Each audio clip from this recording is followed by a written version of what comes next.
শুভ সন্ধ্যা বন্ধুরা, কেমন আছো তোমরা সবাই? আশা করছি অনেক ভালো আছো, সুস্থ আছো এবং খুশি খুশি আছো।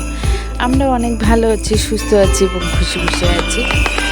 তো যাই হোক, আজকে তোমাদের খুব সুন্দর একটা জিনিস দর্শন করাতে চলেছি।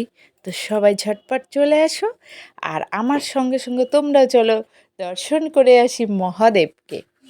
তো দেখো, এই যে মহাদেবের মন্দিরের প্রথম, এই মন্দিরটা একটু অন্যরকম, ভিন্ন দর্শন, মানে শ্রেষ্ঠ দর্শন বলতে পারো আমার আজকে। যে এরকম ধরনের মন্দির আমি আগে কখনোই দেখিনি। আমি অবশ্যই অনেক জায়গায় গেছি, অনেক মহাদেবের মন্দির বলো, রাধা কৃষ্ণের মন্দির বলো, অনেক কিছু দর্শন করেছি, কিন্তু এই মন্দিরটা সম্পূর্ণ অন্যভাবে তৈরি করা। তো যাই হোক, আমরা তো জানো আজকে প্রচুর ঘোরাঘুরি করেছি, এখান দিয়েই যাচ্ছিলাম, চোখে পড়ে গেল মহাদেবকে। তো দাঁড়িয়ে পড়লাম, তো একটু দর্শন করে নিই। আর সত্যি সত্যি এত কষ্টের পরে মহাদেবকে দেখে তো মন পুরো শান্তি হয়ে গেছে, খুশি খুশি হয়ে গেছে। তো যাই হোক, এখন আমি আর আমার ছেলে গুটি গুটি পায়ে উঠছি উপরে। তোমাদের দাদা আমাকে বলল, যাও দর্শন করে আসো, মন ভালো হয়ে যাবে। ঠিক আছে, যেহেতু আমরা আবার বাড়ি চলে যাব কালকে, আজকে ওই জন্য একটু দর্শন করেই যাই, তাই না? তো চলো সবটা ঘুরে দেখাই একটু একটু করে। দেখো মন্দিরটা কেন বলছি অন্যরকম দর্শন, আমার শ্রেষ্ঠ দর্শন। দেখো সম্পূর্ণ অন্যরকমভাবে মন্দিরটা বানানো। আমার মনে হয় এখানে যখন কোনো অনুষ্ঠান হয় এত সুন্দর হবে, মানে এখান থেকে তোমার মন চাইবে না যে উঠে আমি চলে যাই। এখানটা না পুরো কাঁচ দিয়ে আর কি ঘেরোয়া করা, ঠিক আছে, পুরোটা কাঁচ। এটা কাচের মন্দির নামে খ্যাত। যে উড়িষ্যার রাউরকেলা শিব মন্দির কাঁচ দিয়ে বানানো, সেই শিব মন্দিরটা বললেই আর কি সবাই চেনে জানে, সেরকম একটা ব্যাপার। আমি মন্দিরের ভিতরে ঢুকে গেলাম। এটা ছিল মন্দিরের উপরের কারুকার্য। আর যেহেতু দেখো, তোমরা জানো অবশ্যই যে আমরা আজকে সারাদিন প্রচুর ঘোরাঘুরি করেছি, আমাদেরকে বাইরে খেতেও হয়েছে, ওই জন্য আমি কিন্তু চেষ্টা করেছি দূর থেকে ভগবানের দর্শন করানো, কারণ আমি একদম কাছাকাছি যাইনি। ওই দেখো আমার ছেলেটা চেয়ার দিয়ে দিয়ে ওই যে যাবে বলে পুরো রেডি, কিন্তু আমি বলছি না বাবা, ওখানে যায় না। যতই হোক একটা ভগবানের স্থান বলে একটা ব্যাপার আছে। তো আমি এই দূর থেকেই ভগবানকে আজকে দর্শন করলাম, কারণ আমার নিজের শরীরেও ক্লান্তি, আর স্বাভাবিক এত মানে একটা বলে না, একটা পরিষ্কার পরিচ্ছন্ন ক্লিন একটা ব্যাপার আমার নিজের ভিতরে নাই। সেই সকালবেলা বেরিয়েছি, এখন রাত্রি বাজে 8টা, আর কতক্ষণ চলে শরীরটা। তো যাই হোক, ভগবানকে আজকে দূর থেকে দর্শন করলাম, কিন্তু মনটা ভরে গেল, এটা কিন্তু আমাকে মানতেই হবে।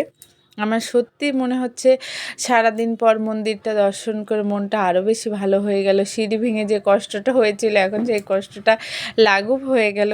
তো শ্রেষ্ঠ দর্শন বলবো না, কাঁচ দিয়ে বানানো এরকম মন্দির তো আমি আগে পরে কখনো দেখিনি।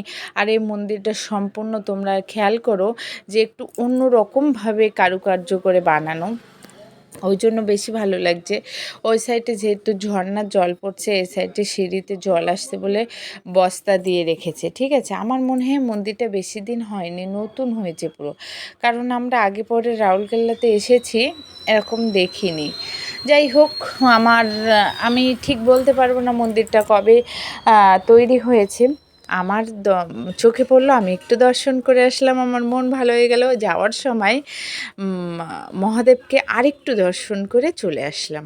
তো তোমাদের বন্ধুরা কেমন লাগছে সেটা অবশ্যই কমেন্ট করে জানাবে, কিন্তু যে তোমাদের কিন্তু আমি ঘুরে দেখালাম। তোমাদের কেমন লেগেছে মন্দিরটা আমাকে কমেন্ট করে জানাবে, আর কে কোথা থেকে দেখছো সেটা কিন্তু অবশ্যই কমেন্ট করতে ভুলবে না। আমরা কিন্তু এখান থেকে বেরিয়ে পড়েছি, এখন যাব আমরা হনুমানপট্টিতে, সেটাও তোমাদের সঙ্গে শেয়ার করব। তারপরে আমরা চলে যাব সোজা ঘরে। তো চলো বন্ধুরা, দেখতে থাকো আর সাথে থাকো। যদি ভালো লেগে থাকে চ্যানেলটাকে সাবস্ক্রাইব করে দিয়ে পাশে থেকে যেও বন্ধু হয়ে। তো দেখো হনুমানপট্টিতে চলে আসলাম। এখানে এই বড় একটা হনুমান আছে, যেরকম আমরা এনাকে আমি আগেও দর্শন করেছি, আমি আগেও এসেছি 5-6 বছর আগে। তো আমার যেহেতু দেখো বাচ্চাদেরকে দেখাতে হয়, ওদেরকে একটু ঘুরে দেখালে ওদেরও ভালো লাগে। তো আরেকবার ফের চলে আসলাম হনুমানপট্টিতে হনুমানজিকে দর্শন করতে। তো একটু দর্শন করে ঘোরাঘুরি করে মনটা খুশি খুশি হয়ে চলে যাব এখন আমরা ঘরে। ওই দেখো ছোট্ট একটা হনুমানজি। যাই হোক এটা রাউরকেল্লার শ্রেষ্ঠ হনুমানজি, যেহেতু অনেকটা বড় করে বানানো এই হনুমানজিকে, তার জন্য এটাকে হনুমান পট্টি বলা হয়। এখানে মানুষ আসে মনকে শান্ত করার জন্য। তো যাই হোক আমরা অনেক ভালো লাগা, অনেক মন শান্তি, অনেক কিছু মানে স্মৃতি নিয়ে চলে যাচ্ছি ঘরের দিকে। আমরা কিন্তু কালকে রওনা দেব কলকাতার উদ্দেশ্যে। তো আমরা 2 দিন ঘুরতে এসেছি, কিন্তু 2 দিন আমরা সত্যিই অনেক অনেক সুন্দর সুন্দর জিনিস দেখেছি এবং আমাদের ঘোরাটা সার্থক হয়েছে। মন প্রাণ শান্ত আর কি শান্তি হয়ে গেছে। তো বন্ধুরা, তোমরা দেখতে থাকো, সাথে থাকো। আর তোমরা যদি সাথে থাকো এরকম অনেক কিছু আমি পার করতে পারবো, কারণ সাপোর্ট দরকার মানুষের জন্য। যাই হোক, সবাই ভালো থাকো, সুস্থ থাকো। দেখা হচ্ছে next video. Subscribe please, by.